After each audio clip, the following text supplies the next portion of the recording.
बात कुछ साल पहले की है। मैं अभी अभी नहाकर लौटी थी कि खबर आई कि गांव के पुराने कुएं में कुसुम गिर गई है। देखते ही देखते ये खबर गांव में आग की तरह फैल गई। सबको कुसुम की फिक्र तो थी ही, पर सबसे बड़ी फिक्र उसके बच्चे की थी। कुसुम पेट से थी। मैं दौड़ी दौड़ी पुराने कुएं के पास पहुंची तो देखा वहां पर पहले से ही भीड़ जमा हुई है। गांव के एक आदमी ने कुएं में छलांग लगाई और कुसुम की लाश को रस्सी बांधी, क्योंकि कुसुम को तैरना नहीं आता था और उसने दम तोड़ दिया था। उस समय वह पेट से थी। पानी में गिरने के बाद वह चीखी होगी, चिल्लाई होगी, पर पुराने कुएं में कम ही लोग पानी भरते आते थे, क्योंकि कुसुम का खेत कुएं के बगल में ही था। इसलिए उसका इस कुएं पर आना जाना लगा रहता था। पहले भी कई बार वह इस कुएं से पानी भर चुकी थी, पर इस बार उसकी किस्मत में कुछ और ही लिखा था। लोग कुसुम की लाश को ऊपर खींचने लगे। जैसे ही कुसुम की लाश को ऊपर निकाला गया, उसके घर वाले फूट फूट कर रोने लगे। घर में नए मेहमान के आने की खुशी अब मातम में बदल चुकी थी। कुसुम का पति तो सुन्न होकर कुसुम के चेहरे को देख रहा था। ना ही वो रो रहा था और ना ही हंस रहा था। उसकी आँख के आंसू आ ही नहीं रहे थे, तो बस बिना पलक झपकाए कुसुम को देखते ही जा रहा था। कुसुम तो वैसे दुबली पतली ही थी, मगर पानी में ज़्यादा देर तक रहने के कारण उसका शरीर फूल गया था। मैंने यह नज़ारा पहली बार देखा था। हालांकि मुझे डर लगना चाहिए था, पर मुझे डर नहीं लग रहा था। पर हाँ, एक अलग सी बेचैनी जरूर हो रही थी। पुलिस मौके पर पहुंची।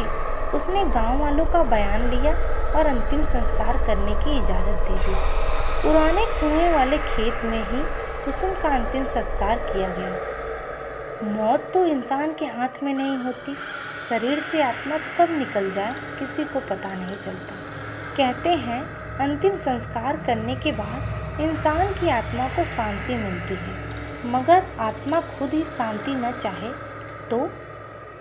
उस रात ऐसे कई सवाल मेरे मन में उठने लगे। मैंने कई बार करवट बदली, पर मुझे नींद नहीं आ रही थी। पर वक्त के साथ साथ सब ठीक होता जा रहा था।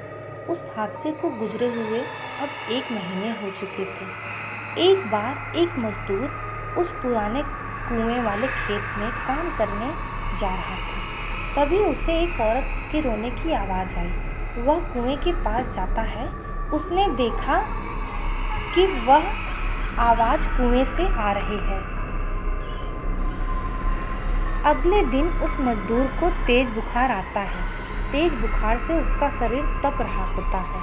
वह बार बार कहता है कि मेरे पास मत आओ, मैंने तुम्हारा क्या बिगाड़ा है, मुझे छोड़ दो। उस शाम उस मजदूर की मौत हो जाती है। गांव में अब पुराने कुएं का डर फैल जाता है। कुसुम की आत्मा अभी भी उस कुएं में है। ऐसी बातें गांव में शुरू हो जाती हैं। कुसुम के घर वाले भी कुएं के पास वाले खेत में खेती करना छोड़ देते हैं। ये सब सुनकर मुझे कुछ समझ नहीं आ रहा था।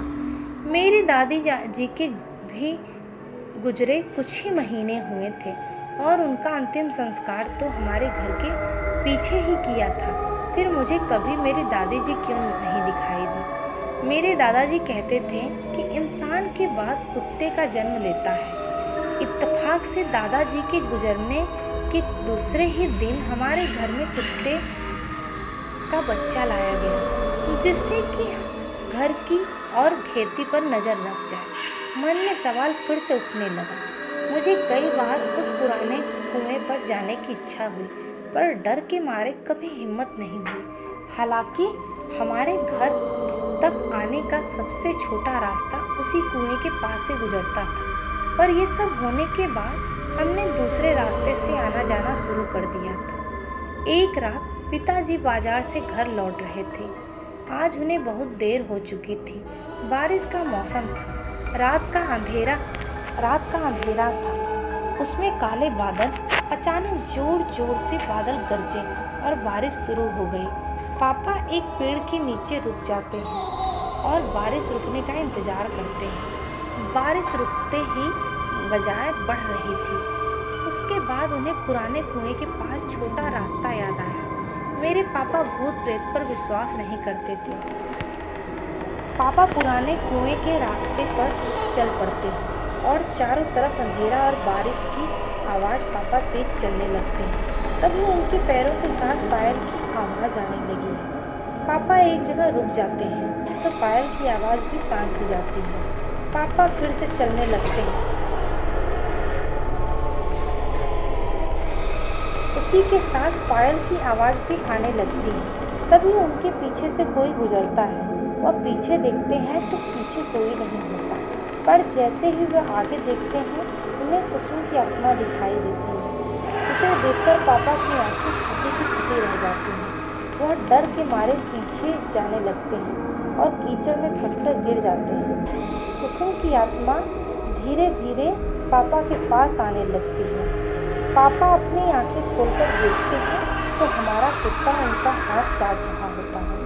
पापा उसे देखकर राहत की सांस लेते हैं। पापा आसपास देखते हैं तो वहाँ कोई नहीं होता। पापा कुत्ते के साथ घर आ जाते हैं। घर आने के बाद उन्हें ठंड लगने लगती है और बुखार भी आता है। अगले सुबह डॉक्टर की दवाइयों से उन्हें आराम मिलता है। उसके बाद वह रात का किस्सा सब घर वालों को बताते हैं।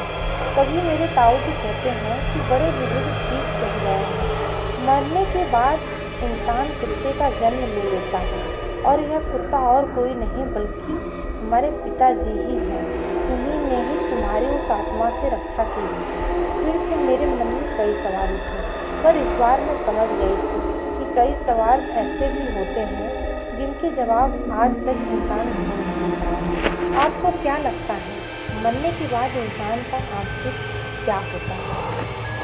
तो दोस्तों, आपको यह कहानी पसंद आई हो तो प्लीज़ वीडियो को लाइक कीजिएगा और चैनल को सब्सक्राइब कीजिएगा। धन्यवाद।